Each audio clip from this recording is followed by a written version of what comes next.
Warahmatullahi wabarakatuh. Saya Meilani Putriatama dengan NIM A1H1200089, jurusan Pendidikan Guru Pendidikan Anak Usia Dini.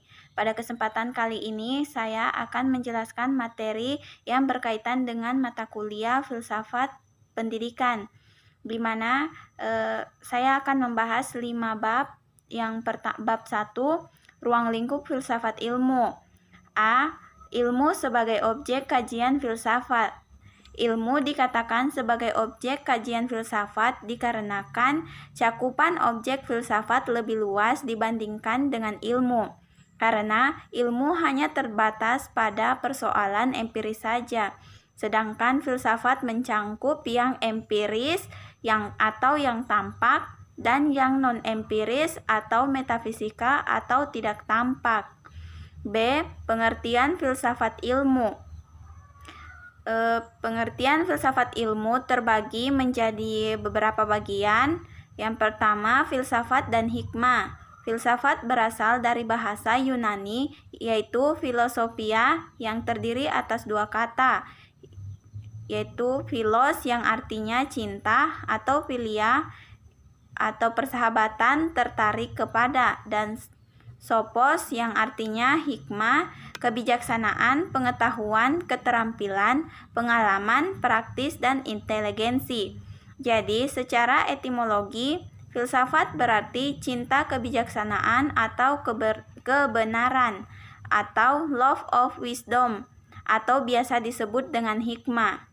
B. Pengertian ilmu berasal dari bahasa Arab, yaitu alimu ya'lamu, yang artinya ilman, yang berarti mengerti, memahami benar-benar. Jadi, ilmu secara etimologi adalah pengetahuan tentang suatu bidang yang disusun secara bersistem menurut metode-metode tertentu yang dapat digunakan untuk menerangkan gejala-gejala tertentu di bidang pengetahuan itu. Filsafat ilmu adalah kajian secara mendalam tentang dasar-dasar ilmu yang mencangkup ontologi, epistemologi, dan aksiologi. C. Persamaan dan perbedaan filsafat dan ilmu. Persamaannya yaitu mencari rumusan dan objek yang sebaik-baiknya. 2. Memberikan pengertian mengenai hubungan antara kejadian yang kita alami dan menunjukkan sebabnya. Memberikan pandangan yang bergandengan, mempunyai metode dan sistem, dan memberikan penjelasan objektivitas dan pengetahuan yang lebih mendasar. Perbedaannya yaitu 1. Objek material. Filsafat bersifat universal, sedangkan ilmu bersifat khusus dan empiris. Objek formal. Filsafat bersifat non-fragmentaris, ilmu bersifat fragmentaris, spesifik, dan intensif. 3. Pelaksanaan. Filsafat dilakukan dalam suatu suasana pengetahuan yang menonjolkan daya spekulasi, kritis, dan pengawas. Sedangkan ilmu diadakan riset lewat pendekatan trial dan error. 4. Muatan. Filsafat pernyataan lebih jauh dan lebih mendalam berdasarkan pengalaman realitas sehari-hari, sedangkan ilmu bersifat diskursif atau pengetahuan dari tidak tahu menjadi tahu. 5. Lingkup. Filsafat memberikan penjelasan secara mendasar, sedangkan ilmu menunjukkan sebab-sebab yang tidak begitu mendalam. Tujuan filsafat ilmu yaitu mendalami unsur-unsur pokok ilmu, memahami sejarah pertumbuhan, perkembangan, dan kemajuan ilmu di berbagai bidang, menjadi pedoman bagi para dosen dan mahasiswa dalam mendalami studi di perguruan tinggi, mendorong para calon ilmuwan untuk berkonsisten dalam mendalami ilmu dan mengembangkannya, mempertegas bahwa Dalam persoalan sumber dan tujuan antara ilmu dan agama tidak ada bertentangan. Bab 2 tentang sejarah perkembangan ilmu. A. Landasan ilmu pada zaman Yunani. 1. Thales. Tahun 626 sampai 546 sebelum Masehi. Ia mengatakan asal alam adalah air karena air unsur penting bagi setiap makhluk hidup. 2. Anaximandros 610 sampai 540 sebelum Masehi. Ia mengatakan bahwa unsur utama alam harus yang mencangkup segalanya dan di atas segalanya, yang dinamakan apeiron. 3. Parmenides 515 sampai 440 sebelum Masehi. Ia mengemukakan bahwa gerak dan perubahan tidak mungkin terjadi. 4. Pythagoras 580 sampai 500 sebelum Masehi. Ia berpendapat bahwa tidak ada satupun di alam ini terlepas dari bilangan. 5. Protagoras 481 sampai 411 sebelum Masehi. Ia menyatakan bahwa manusia adalah ukuran kebenaran atau humanisme. 6. Socrates. Ia berpendapat bahwa ajaran dan kehidupan adalah satu dan tak dapat dipisahkan satu dengan yang lainnya. Oleh karena itu, dasar dari segala penelitian dan pembahasan adalah pengujian diri sendiri. 7. Plato 429 sampai 347 sebelum Masehi. Menurutnya, kebenaran umum itu ada bukan dibuat-buat, bahkan sudah ada di dalam idea. Di alam idea. 8. Aristoteles 384 sampai 322 sebelum Masehi. Ia berlogika yang mendasar pada analisis bahasa yang disebut silogisme, yang isinya semua manusia akan mati, atau premis mayor Sekratos seorang manusia, premis minor Sekratos akan mati, konklusi.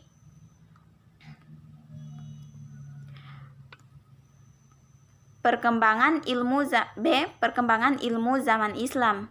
Sejarah perkembangan ilmu dalam Islam terbagi dalam beberapa zaman. Yang pertama, penyampaian ilmu dan filsafat Yunani ke dunia Islam. Dalam perjalanan ilmu dan kajian filsafat di dunia Islam, pada dasarnya terdapat upaya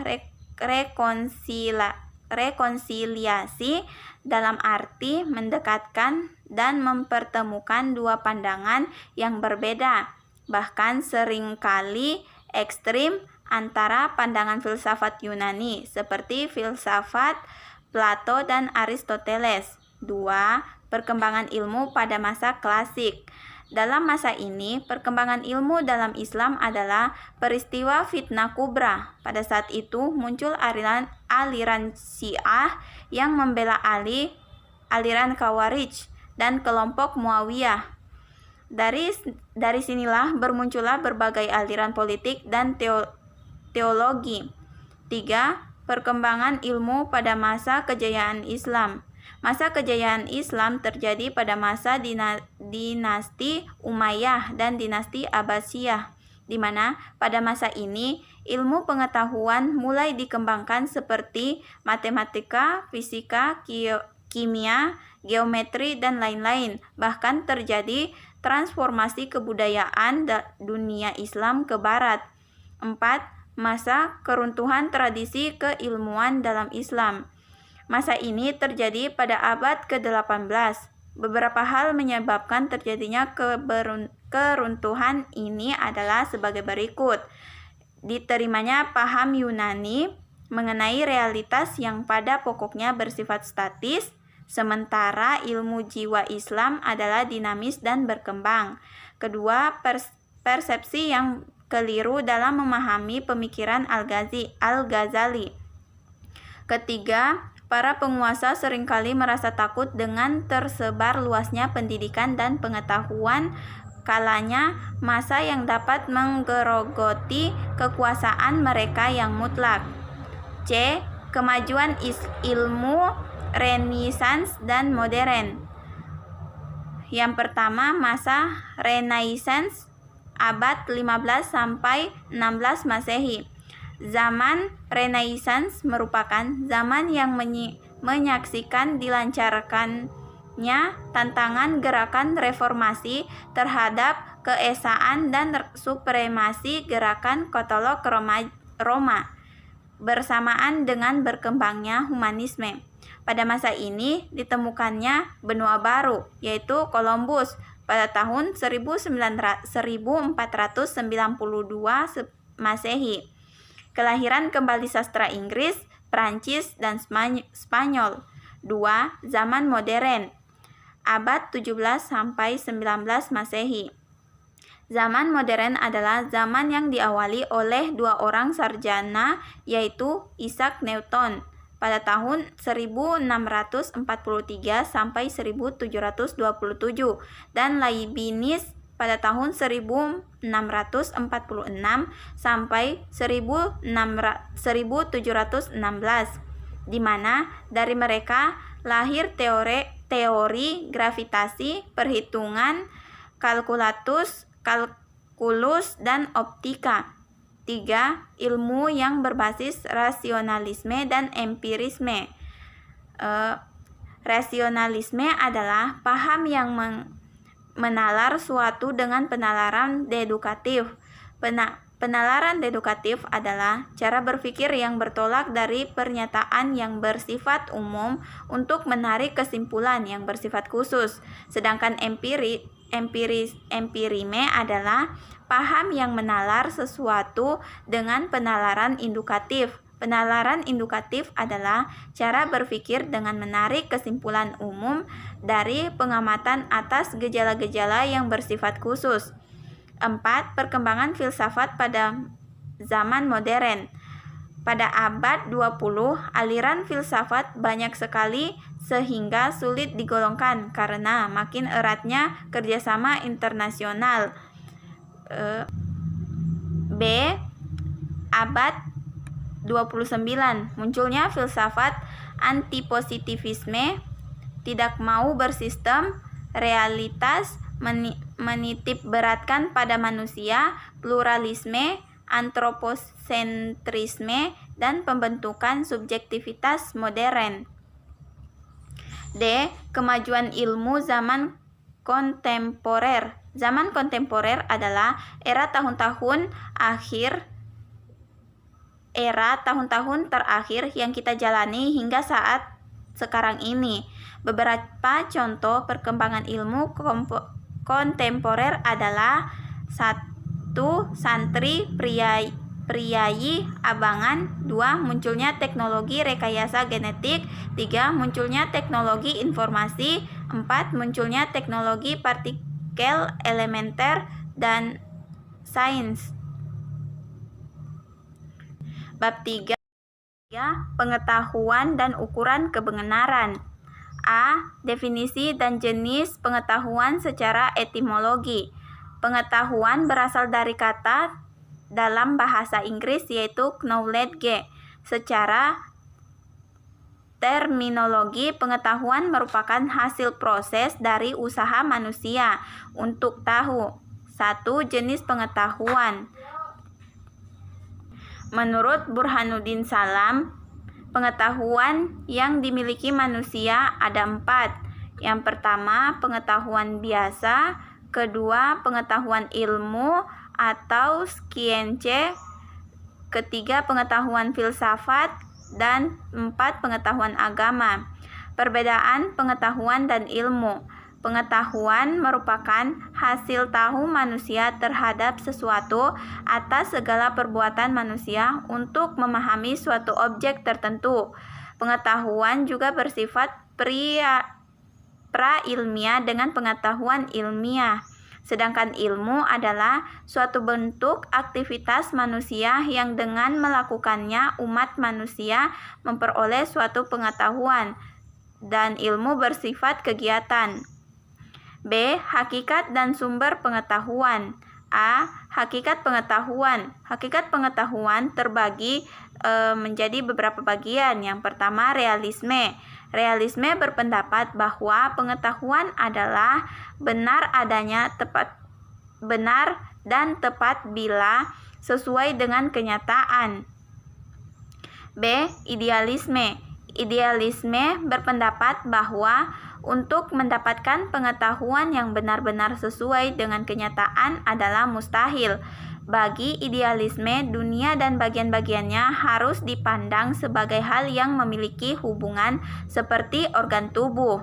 2. Sumber pengetahuan. Sumber pengetahuan terbagi beberapa bagian. Yang pertama, empiris. Menurut aliran ini, manusia mendapatkan pengetahuan berdasarkan pengalamannya. Rasionalisme. Aliran ini menyatakan bahwa akal adalah dasar kepastian pengetahuan. Intuisi. Intuisi adalah suatu pengetahuan yang langsung atau yang mutlak dan bukan pengetahuan yang bersifat simbolis. Dan wahyu. Wahyu adalah pengetahuan yang disampaikan oleh Allah kepada manusia lewat perantara para nabi. C. Ukuran kebenaran. Ada 3 jenis ukuran kebenaran. Yang pertama, kebenaran epistemologi adalah kebenaran yang berhubungan dengan pengetahuan manusia. Kedua, kebenaran ontologis adalah kebenaran sebagai sifat dasar yang melekat pada hakikat segala sesuatu yang ada atau diadakan. Dan yang ketiga, kebenaran sematis. Kebenaran sematis adalah kebenaran yang terdapat serta melekat dalam tutur kata dan bahasa. Klasifikasi dan hierarki ilmu menurut Al-Ghazali terbagi menjadi 2. Yang pertama, ilmu syariah dan ilmu akiliyah. Bab 4, dasar-dasar ilmu. Yang pertama, antologi. Antologi berasal dari bahasa Yunani, yaitu on atau ontos, yang artinya ada, dan logos artinya ilmu. Menurut istilah, antologi ialah ilmu yang membahas tentang hakikat yang ada, yang merupakan ultimate reality, baik yang berbentuk jasmani, konkret maupun rohani atau abstrak. Pandangan-pandangan pokok pemikiran antologi terbagi menjadi beberapa bagian. Yang pertama, 1. Monoisme, atau Anaximandres Mander 585 sampai 528 sebelum Masehi. Paham ini mengangkat bahwa hakikat yang dari seluruh kenyataan ini hanyalah satu saja, tidak mungkin 2. Paham ini kemudian terbagi ke dalam 2 aliran, yaitu materialisme. Aliran ini menganggap bahwa sumber yang asal itu adalah materi, bukan rohani, atau naturalisme. B. Idealisme. Aliran ini beranggapan bahwa hakikat kenyataan yang beraneka ragam ini semua berasal dari ruh atau sukma, atau sejenis dengannya, yaitu sesuatu yang tidak berbentuk dan menempati ruangan. 2. Dualisme atau Descartes 1596 sampai 1650 Masehi. Aliran ini berpendapat bahwa benda terdiri dari 2 macam hakikat sebagai asal sumbernya, yaitu hakikat materi dan hakikat ruhani, benda dan roh atau jasad dan spirit. 3. Pluralisme atau Anaxagoras dan Empedocles. Aliran ini beranggapan bahwa substansi yang ada itu terbentuk dan terdiri dari 4 unsur, yaitu air, tanah, api, dan udara. 4. Nihilisme atau Gorgias 486 sampai 360 sebelum Masehi. Nihilisme berasal dari bahasa Latin yang berarti nothing atau tidak ada. Istilah ini mengandung 3 proporsi tentang realitas. Tidak ada sesuatu yang eksis bila sesuatu itu ada. Ia tidak dapat diketahui sekalipun realitas itu dapat kita ketahui. Ia tidak akan dapat kita beritahu kepada orang lain. 5. Agnostisisme atau Soren Kierkegaard 1813 sampai 1855. Aliran ini menyatakan bahwa manusia tidak pernah hidup sebagai sebagian aku umum, tetapi sebagian aku individual yang sama sekali unik dan tidak dapat dijabarkan ke dalam sesuatu yang lain. B. Epistemologis atau teori pengetahuan ialah cabang filsafat yang berusaha dengan hakikat dan lingkungan pengetahuan, pengandaian dan dasar-dasarnya, serta pertanggungjawaban atas pertanyaan mengenai pengetahuan yang dimiliki. Pengetahuan yang diperoleh oleh manusia melalui akal, indera, dan lain-lain mempunyai metode tersendiri dalam teori pengetahuan, diantaranya 1. Metode induktif, yaitu suatu metode yang menyimpulkan pernyataan-pernyataan hasil observasi disimpulkan dalam suatu pernyataan yang lebih umum. 2. Metode dedukatif ialah suatu metode yang menyimpulkan bahwa data-data empirik diolah lebih lanjut dalam suatu sistem pernyataan yang runtut. 3. Metode positivisme. Metode positivisme adalah metode yang mengatakan bahwa perkembangan pemikiran manusia berlangsung dalam 3 tahap, yaitu teologis, metafisis, dan positif. 4. Metode kontemplatif. Metode ini mengatakan adanya keterbatasan indera dan akal manusia untuk memperoleh pengetahuan, sehingga objek yang dihasilkan pun akan berbeda-beda. Harusnya dikembangkan suatu kemampuan akal yang disebut dengan intuisi. 5. Metode dialektis berarti tahap logika yang mengajarkan kaidah-kaidah dan metode-metode penuturan, juga analisis sistematik tentang ide-ide untuk mencapai apa yang terkandung dalam pandangan tersebut. C. Aksiologi berasal dari bahasa Yunani, yaitu aksios yang berarti nilai dan logos yang berarti teori. Jadi, aksiologi adalah teori tentang nilai. Nilai yang dimaksud adalah suatu yang dimiliki manusia untuk melakukan berbagai pertimbangan tentang apa yang dimiliki nilai. Teori tentang nilai yang dalam filsafat mencangkup pada permasalahan etika dan estetika. Etika menilai perbuatan manusia, sedangkan estetika berkaitan dengan nilai tentang pengalaman keindahan yang dimiliki oleh manusia terhadap lingkungan dan fenomena di sekelilingnya. Bab 5 sarana ilmiah. A. Bahasa. Bahasa digunakan sebagai sarana komunikasi antara manusia. Tanpa bahas tiada komunikasi. Fungsi bahasa yaitu koordinator kegiatan masyarakat, penetapan pemikiran dan pengungkapan, penyampaian pemikiran dan perasaan, penyenangan jiwa, pengurangan kegoncangan jiwa.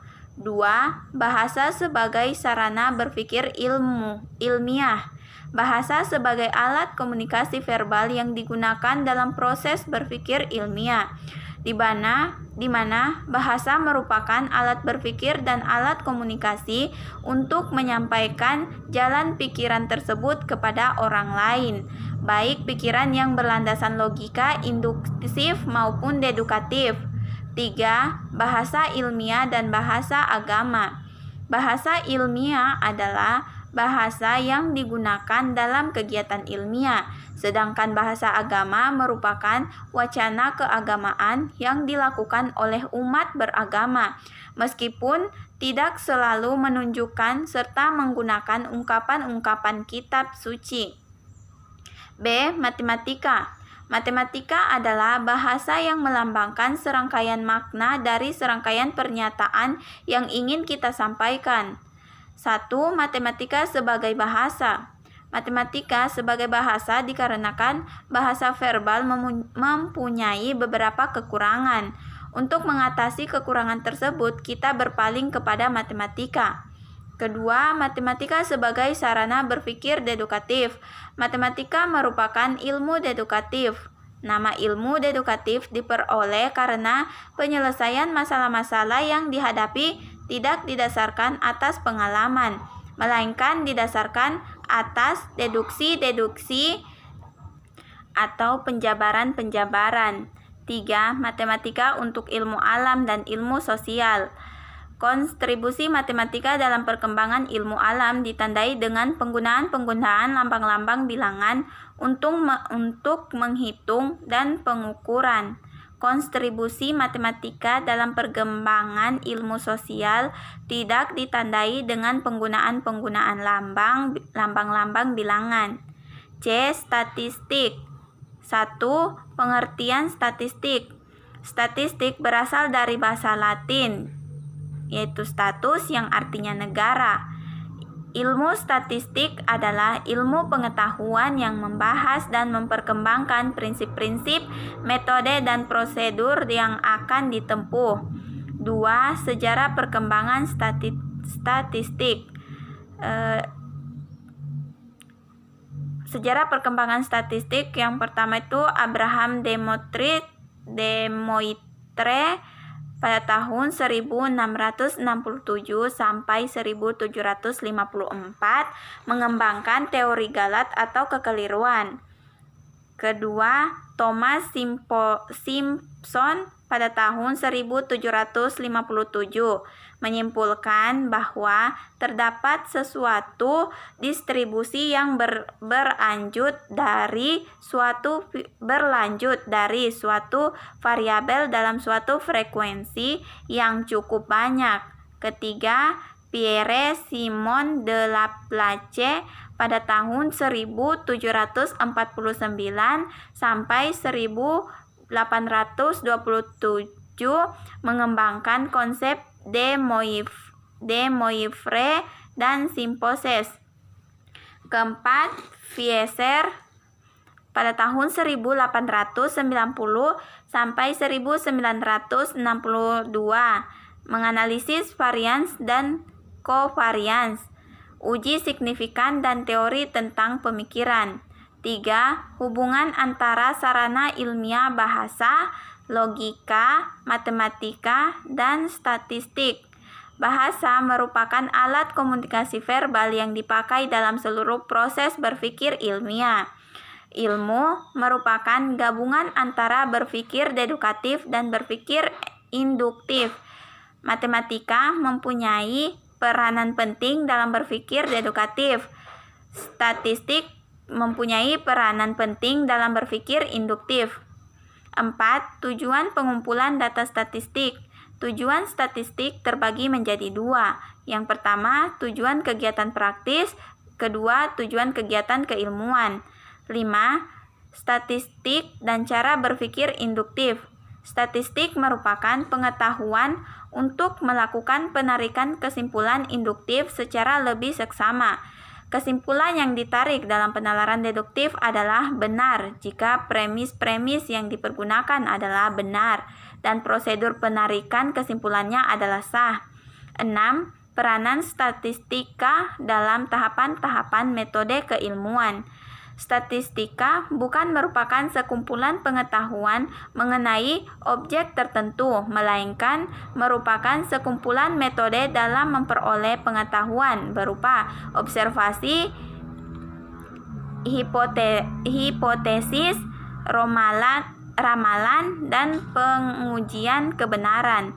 7. Penerapan Statistika. Statistika diterapkan dalam penelitian pasar, penelitian produksi, kebijaksanaan penanaman modal, dan lain-lain. D. Logika. Logika adalah sarana untuk berpikir sistematik, valid, dan dapat dipertanggungjawabkan. 1. Aturan cara berpikir yang benar dengan cara yaitu mencintai kebenaran, mengetahui apa yang sedang dikerjakan, mengetahui apa yang sedang dikatakan, perbedaan dan pembagian yang semestinya, mencari definisi yang tepat, mengetahui apa yang sedang disimpulkan, dan menghindari kesalahan-kesalahan. 2. Klarifikasi. 3. Aturan definisi. Definisi adalah suatu usaha untuk memberi batasan terhadap suatu yang dikehendaki seseorang untuk memindahkannya kepada orang lain. Definisi yang baik adalah menyeluruhkan dan membatasi. Mungkin itu saja materi dari saya. Jika ada lebih dan jika kurang dan lebihnya mohon dimaafkan.